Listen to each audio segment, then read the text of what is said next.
Friends, welcome to Soumya's food world. ಇವತ್ತು ನಾನು broccoli paratha ಹೇಗೆ ಮಾಡೋದು ಅಂತ ಹೇಳ್ಕೊಡ್ತಾ ಇದ್ದೀನಿ. ತುಂಬಾ ಚೆನ್ನಾಗಿರುತ್ತೆ, ಖಂಡಿತ ಒಂದು ಸತಿ ಟ್ರೈ ಮಾಡಿ.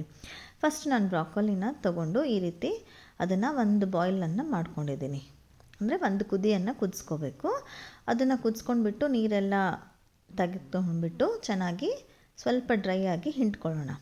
ಅದನ್ನು ಚಾಪರ್ಗೆ ಹಾಕ್ಕೊಂಡ್ಬಿಟ್ಟು ಈ ರೀತಿ ಸಣ್ಣದಾಗಿ ಚಾಪ್ ಮಾಡಿಕೊಂಡು ಒಂದು ಬೌಲಲ್ಲಿ ಶಿಫ್ಟ್ ಮಾಡ್ಕೋಬೇಕು. ಹಾಗೆ ಸಣ್ಣದಾಗಿ ಚಾಪ್ ಮಾಡ್ಕೊಂಡಿರೋಂಥ ಆನಿಯನ್ಸ್ ಹಾಕ್ಕೊತಾ ಇದ್ದೀನಿ. ಹಾಗೆ ಒಂದು 100-150 ಗ್ರಾಮ್ ಅಷ್ಟು ಪನ್ನೀರನ್ನ ಗ್ರೇಟ್ ಮಾಡ್ಕೊಂಡು ಹಾಕ್ಕೊತಾ ಇದ್ದೀನಿ. ಹಾಗೆ ರುಚಿಗೆ ಎಷ್ಟು ಬೇಕೋ ಅಷ್ಟು ಸಾಲ್ಟ್ ಹಾಕ್ಕೊತಾ ಇದ್ದೀನಿ. ರೆಡ್ ಚಿಲ್ಲಿ ಪೌಡರ್ ಹಾಕ್ತಾಯಿದ್ದೀನಿ. ನೆಕ್ಸ್ಟ್ ಸ್ವಲ್ಪ ಗರಂ ಮಸಾಲ, ಸ್ವಲ್ಪ ಆಮ್ಚೂರ್ ಪೌಡರ್, ಸ್ವಲ್ಪ ಧನಿಯಾ ಪುಡಿ, ಹಾಗೆ ಸ್ವಲ್ಪ ಜೀರಿಗೆ ಪುಡಿ, ಈ ಎಲ್ಲ ಇಂಗ್ರೀಡಿಯೆಂಟ್ಸ್ನ ಹಾಕೋಬೇಕು. ಇದು ತುಂಬಾ ಚೆನ್ನಾಗಿರುತ್ತೆ. ನೀವು ಲಂಚ್ ಬಾಕ್ಸ್ ಕೂಡ ಮಾಡ್ಬೋದು, ಬ್ರೇಕ್ಫಾಸ್ಟ್ಗಾದರೂ ಮಾಡ್ಕೋಬೋದು, ಡಿನ್ನರ್ಗಾದರೂ ತುಂಬಾ ಚೆನ್ನಾಗಿರುತ್ತೆ. ನೋಡಿ, ಎಲ್ಲ ಇಂಗ್ರೀಡಿಯೆಂಟ್ಸ್ನ ಚೆನ್ನಾಗಿ ಮಿಕ್ಸ್ ಮಾಡಿಕೊಂಡು ಸ್ಟಫಿಂಗ್ ರೆಡಿ ಆಗುತ್ತೆ.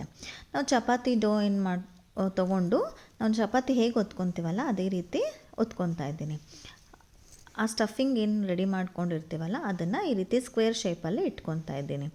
ನಾವೀಗ ಲಿಫಾಫ ಮಾಡಬೇಕಾದ್ರೆ ಹೇಗೆ ಮಾಡ್ತೀವಲ್ಲ ಸೇಮ್ ಅದೇ ಪ್ರೊಸೀಜರ್ನ ಇಲ್ಲಿ ಫಾಲೋ ಮಾಡಬೇಕು. ನಿಮ್ಗೆ ಯಾವ ರೀತಿ ಬೇಕಿದ್ರೂ ಸ್ಟಫಿಂಗನ್ನು ಇಟ್ಕೊಳ್ಳಿ. ಟ್ರಯಾಂಗಲ್ ಶೇಪಲ್ಲಾದರೂ ಇಟ್ಕೋಬೋದು ಅಥವಾ ಸ್ಕ್ವೇರ್ ಶೇಪಲ್ಲಾದರೂ ಇಟ್ಕೋಬೋದು.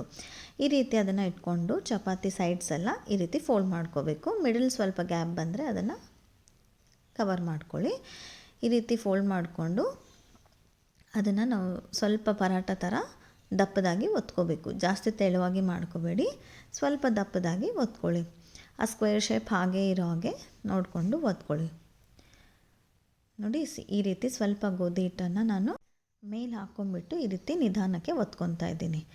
ಜಾಸ್ತಿ ಗಟ್ಟಿಗೆ ಒತ್ಕೋಬೇಡಿ, ನಿಧಾನಕ್ಕೆ ಮೇಲ್ಮೇಲೆ ಒತ್ಕೊಂಡ್ರೆ ಈ ರೀತಿ ಪರಾಟ ರೆಡಿ ಆಗುತ್ತೆ.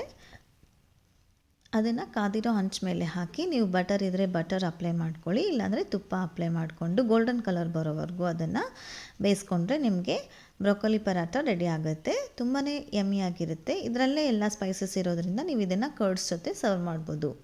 ನಿಮ್ಮೆಲ್ಲರಿಗೂ ಇಷ್ಟ ಆದರೆ ಲೈಕ್ ಮಾಡಿ, ಕಮೆಂಟ್ ಮೂಲಕ ಹೇಗೆ ಅನಿಸ್ತು ಅಂತ ತಿಳಿಸಿ. ನನ್ನ ಚಾನಲ್ನ ಯಾರು ಫಸ್ಟ್ ಟೈಮ್ ನೋಡ್ತಾ ಇದ್ದೀರಾ, ಸಬ್ಸ್ಕ್ರೈಬ್ ಮಾಡ್ಕೊಂಡಿಲ್ಲ ಅಂದರೆ ಈ ಕೂಡಲೇ ಸಬ್ಸ್ಕ್ರೈಬ್ ಮಾಡ್ಕೊಳ್ಳಿ. Thank you.